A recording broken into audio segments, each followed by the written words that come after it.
Hello everyone. Today we will be discussing about the etiopathogenesis of Hodgkin's lymphoma in this video. Now before going into the Hodgkin's lymphoma proper, let us understand what is the basic difference between lymphomas and the leukemias.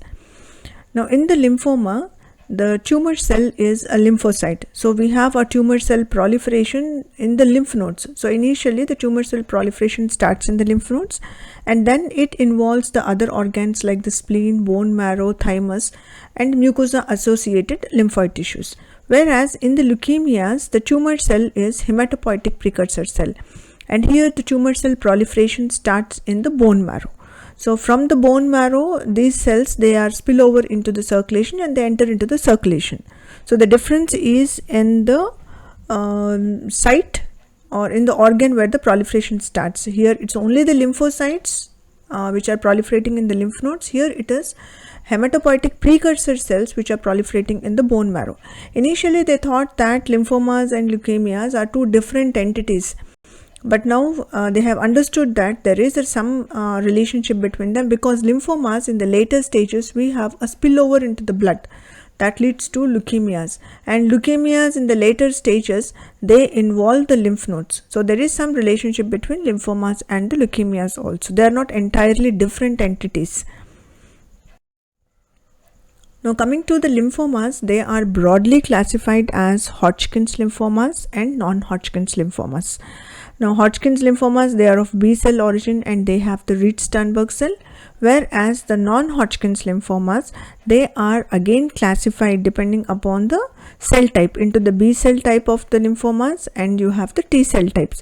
Now out of Hodgkin's and non-Hodgkin's is more common, and in the non-Hodgkin's, again out of the B cell non-Hodgkin's and T cell non-Hodgkin's, B cell lymphomas are more common. And these B cell and T cell lymphomas, they are further classified as the immature cells, lymphomas which have immature cells like precursor B lymphoblastic leukemias or precursor T lymphoblastic leukemias or lymphomas, and also we have mature B cell lymphomas and mature T cell lymphomas. In this we have a list of the entities, but in this video we are not going to discuss about this. We will be discussing in detail about the Hodgkin's. So the Hodgkin's lymphoma, again it is classified into the classical Hodgkin's lymphoma and nodular lymphocyte predominant type of the Hodgkin's lymphoma. The basis of this classification into the classical and nodular lymphocyte predominant is immunophenotyping of the RS cells, Reed-Sternberg cells, which is the tumor cell in the Hodgkin's lymphoma. Okay. So all the variants whatever are present in the classical Hodgkin's lymphoma, they have the Reed-Sternberg cells with a similar immunophenotyping, whereas this nodular lymphocyte predominant type has a RS cell which has a different immunophenotyping. So based on the immunophenotyping of the RS cells, Hodgkin's lymphoma is classified as classical and nodular lymphocyte predominant. Then further this classical Hodgkin's lymphomas, we have the variants like nodular sclerosis, lymphocyte rich, mixed cellularity and lymphocyte depleted. Now coming to the Hodgkin's lymphoma, this primarily arises in the lymph nodes from the B cells. Okay, and the most important characteristic feature of this Hodgkin's lymphoma is in the lymph nodes where it is involving, the predominant cell type will be the non-neoplastic cells. Okay, and only the minority component will be the neoplastic cells, what we call them as a Reed-Sternberg cells or the Hodgkin cells. Okay, so these are the Reed-Sternberg cells. They will be only minority component, whereas the remaining majority component, you are seeing here lymphocytes, macrophages, eosinophils, neutrophils. So all these are the non-neoplastic components. So whatever lymph node it is involving, the major component is non-neoplastic, minor component is the tumor cells. Now this Hodgkin's lymphoma was first described by the Thomas Hodgkin, who was a British physician in 1832. He actually studied in the 7 patients. He worked as a curator in the museum in the Guy's Hospital, London. So while working in the museum, he also studied on the 7 patients who had the painless lymph node enlargement, and he described this disease. So in view in respect to that, the disease is named after his name as a Hodgkin's lymphoma.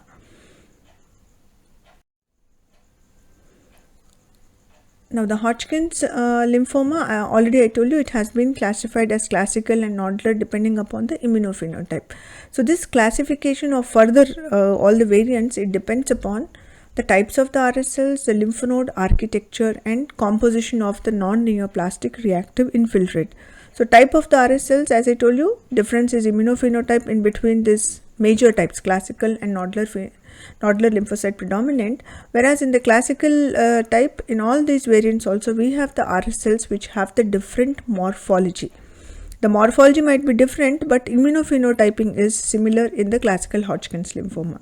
Then there will be variation in the lymph node architecture, like in the nodular sclerosis you have more fibrosis with the nodules, and also there will be difference in the composition of the non-neoplastic reactive infiltrate, like in the lymphocyte rich we have sheets of the lymphocytes, then other reactive cells, and mixed cellularity you have the other cells also like eosinophils and neutrophils. So depending upon the lymph node architecture, depending upon the non-neoplastic reactive infiltrate, and depending upon the type of the RS cells, this classification of the Hodgkin's lymphoma is made. Now, according to the WHO, the characteristic features of the Hodgkin's lymphomas are, most commonly it involves the cervical lymph nodes, it occurs mostly in the young adults, and lesions consist of predominantly non-neoplastic cells admixed with few mononucleated or multinucleated tumor cells, and then tumor cells are often ringed by T lymphocytes in a ring-like manner. These were the 4 characteristic features of the Hodgkin's lymphoma. Now the Hodgkin's lymphoma, it shows a bimodal age distribution. It occurs in the younger age group, peaking in between 10 to 35 years, and the another peak is in the elderly age group, which is more than 50 years.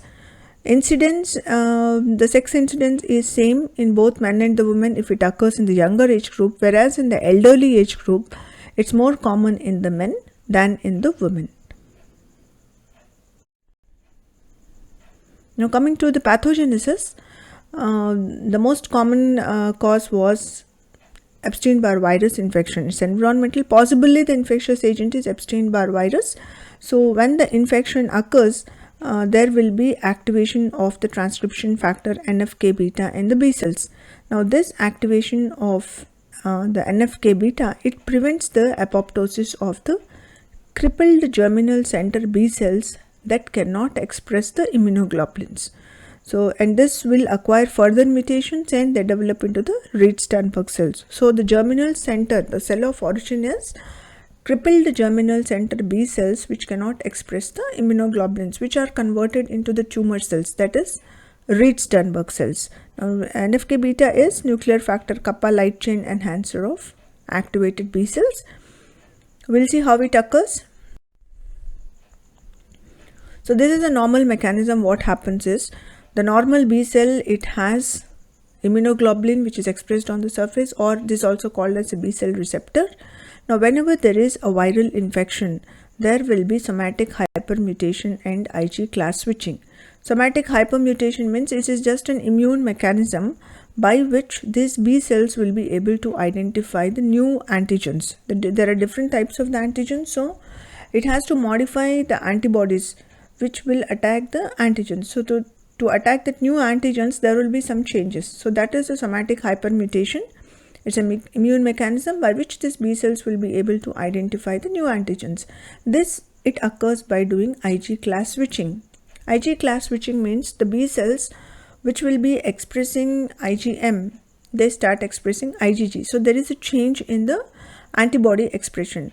Now the antibodies, they have, if you remember the normal structure, they have the light chain and the heavy chain. And in the heavy chain, again we have a constant region and a variable region. So in the Ig class switching, what happens is there will be change in the constant region, whereas the variable region, it remains constant. There will be some mutation which causes the change in the constant region. So because of this, what happens, the different types of the antigens this antibody will be able to identify, but as the variable region doesn't change, the specificity of this antibody remains the same.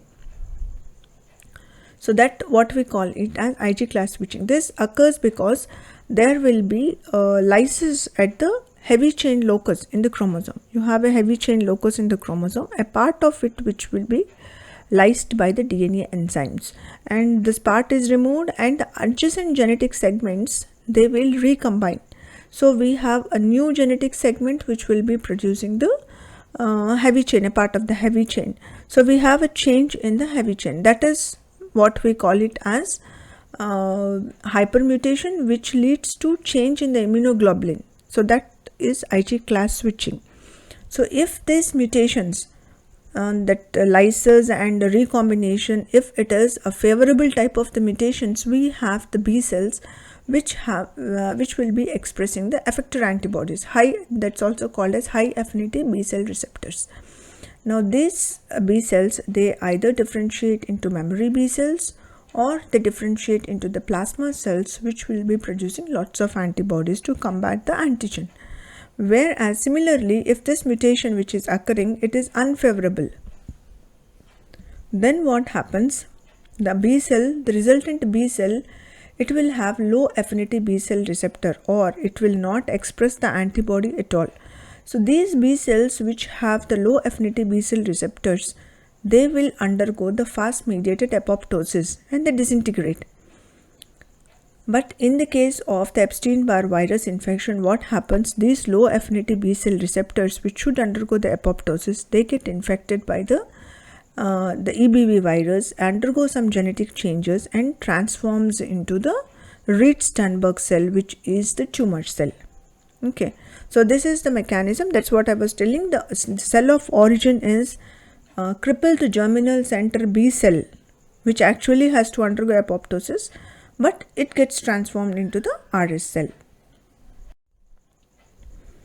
Now how does the EBV affect? So these B cells, they have the receptor for the toll-like, they have the receptors like toll-like receptors, tumor necrosis factor receptors, and receptors for the interleukin IL-1R. So these receptors, when they combine with the ligands, there will be activation of the signaling pathway, and this causes the phosphorylation of the IKK complex, inhibitory kinase complex. This is so when this complex, which consists of IKK beta, IKK alpha, and also the NFK beta essential modulator called as NEMO, this complex, when it gets phosphorylated, it acts on inactivated nuclear factor K beta. Okay, here the nuclear factor K beta is P65 and P50. This is present in the cytoplasm in the inactive form when it is combined with the inhibitory kinase beta. Now here it's important to know what are the subunits of nuclear factor K beta. We have 5 subunits of nuclear factor K beta. We have P65, P50, P52, RELB, and CREL. So all these are the 5 subunits. So these subunits, they present the nuclear factor K beta, it presents as a dimer in the cytoplasm. So it can be a heterodimer or it can be a homodimer. So these dimers, they act as the nuclear factor K beta, but these dimers, they will be inactivated by the inhibitory kinases. So here we have a dimer of P65 and P50, which is attached with the inhibitory kinase K beta, and it's in active form. Now when there is activation of the signaling pathway and phosphorylation of IKK complex, this causes phosphorylation of the IK beta, inhibitory kinase beta, and once this is phosphorylated, it enters into the proteasome ubiquitin pathway and it gets disintegrated. Now once the inhibitory kinase K beta is disintegrated, we have the release of, or the free, this P65 and P50 is released free. So immediately this P65 and P50, they enter into the nucleus and they bind to the DNA. Once this P65 and P50, they bind to the DNA, they increase the expression of the genes which are responsible for the production of the cytokines, chemokines, and some other gene expressions are also increased. Now because of these changes, there will be inflammation, there can be immune response, there can be cell survival, cell proliferation, and even sometimes there can be apoptosis. So all these effects, it depends upon the subunits which are combining. Okay, here this subunit, it causes more of the cell survival, cell proliferation, and it inhibits the apoptosis. Now this is how Epstein-Barr virus causes the survival of the crippled germinal center B cell. Now once we get the Reed-Sternberg cell, what does it do? This Reed-Sternberg cell, it starts elaborating numerous cytokines and the chemokines.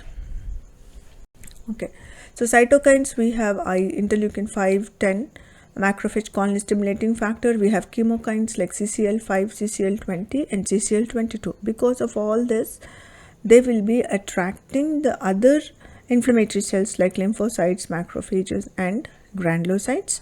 And specifically for eosinophils, they produce eotoxin, CCL5 and CCL28.